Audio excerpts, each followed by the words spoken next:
I heard it said somewhere that you should have one hobby that you absolutely love, that's something you love, one hobby that is something that makes you money, and one hobby that contributes to your health. And if I can find the source of that quote, I'll put it up here.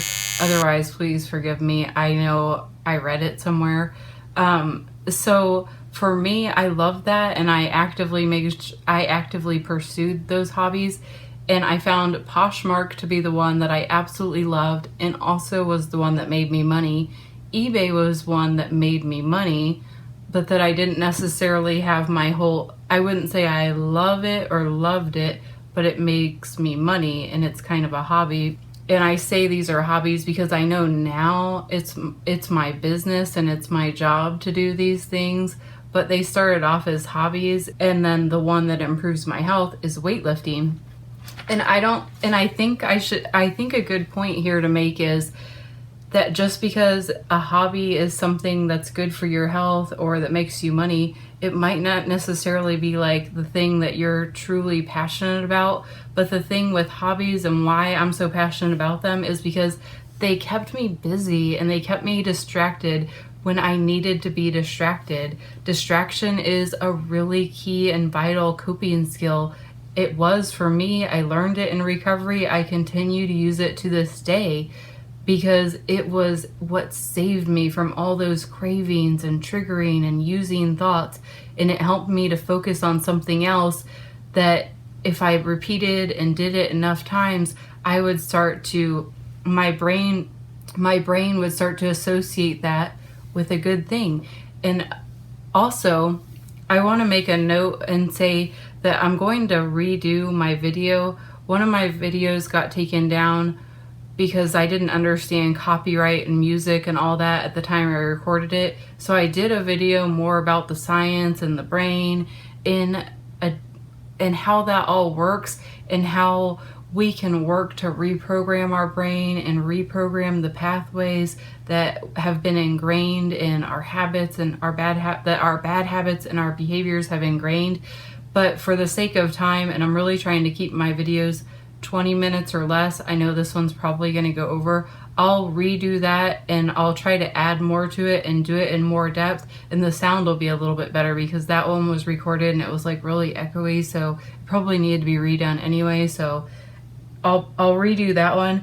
But the last point I want to make is that there are natural ways to boost your dopamine, and by finding hobbies that you love in the beginning, I don't know that you really need to have a hobby that makes you money. I enjoyed that because I enjoyed finding something to help contribute to my household when I was a stay-at-home parent, and I just had that like built-in hustle that I had been using in a negative way on the street. But when I became sober and I had enough time to go through these treatments and to do these therapies, I wanted to get a hobby that could start generating a little bit of income. And so that's why I added that in.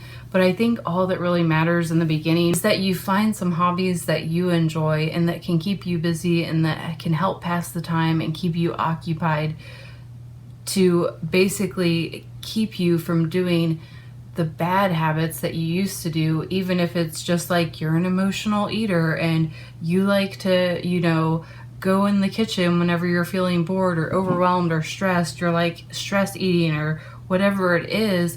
It might not seem like that big of a deal, but if it's something that you want to work on, because that can compound over time, and next thing you know, you're obese and you're having joint issues, or you end up with diabetes or long-term health problem because you're not eating in a well-balanced way. I think it's good to find things that we can fine-tune about ourselves and to work on those. And so for me, developing the new hobbies was great for me because it helped me eliminate one really big habit at a time. First, I eliminated all hard drugs. I was no longer shooting dope. I was no longer taking any sort of pain medication, prescription pills. I was no longer taking cocaine, ecstasy, nothing, no hard drugs whatsoever. I quit that first. Notice I didn't quit alcohol at the time I quit hard drugs.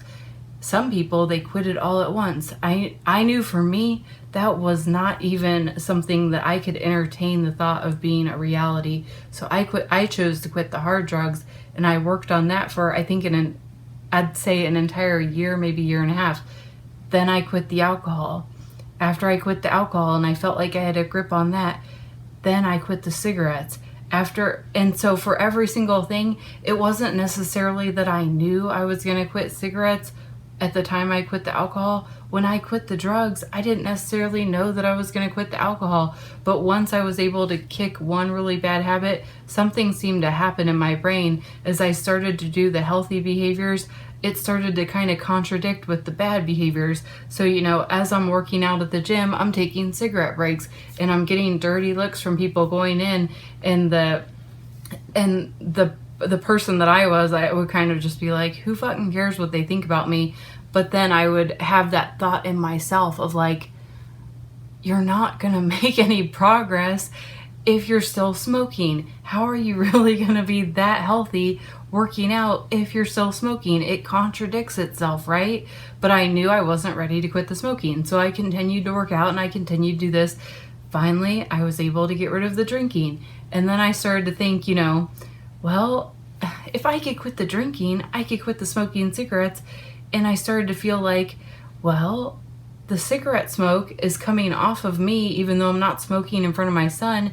It's on my clothes. And I started to look into that and kind of research that and be like, well, that's secondhand smoke. He's breathing in secondhand smoke because it's on me and he's breathing that in. And that started to bother me. So then I focused on quitting the cigarettes. And when I was able to quit the cigarettes, and I would say every single habit, I spent at least 6 months to a year like quitting. I have a hard time quitting things. I really do. I have a hard time quitting things, and I have a hard time committing to things. So the commitment phobic part of me like freaked out every time I like introduced the idea of quitting something. And anyway, so then when I finally quit the cigarettes, I got to the point where I was like, you know what? The soda is kind of an issue. I'm downing like 3 sodas a day. And then I was kind of learning about nutrition and looking in the ingredients of stuff. And then when I looked on the ingredients for Coca-Cola, which I was drinking at least 3 a day, which isn't really that much, but at the same time, when you look at the ingredients, you're like, okay, even 1 a day is pretty much too much for me if I'm wanting to pursue long-term health, because the stuff that is in Coca-Cola, it's like pretty much just straight up toxic. So I was like, okay, well, I know it's toxic, but it's hard to quit. So I went down to drinking like 1 a day. And after I got down to that, I went down to 1 every few days. And after I got down to that, I went to 1 a week. I just slowly eased myself off of it because I know myself. And if I take it completely off, it's all I think about. So I just gradually eased down to the point where then when I was able to take it completely off, I replaced it with carbonated water. So when I want like that burning feeling down my throat, like I got from Coke that I loved to drink a Coke and just put that burning feeling down my throat. I don't know. I'm just weird like that. So I get that from carbonated water. I just guzzle it down really quick. It gives me that burning feeling, but I'm not putting poison into my body. So that's a win, right? And I was able to get rid of soda. Now I don't crave soda, but if I ever was to be like, I think I want a soda, just drink it and then I don't drink another one. But that's what I'm trying to say is like, don't force yourself to think you have to do everything at once, because for me, that wasn't practical at all. And I hope I haven't babbled on too long, and I know sometimes I have to repeat myself to just bring context to a subject, but I hope I haven't repeated too much.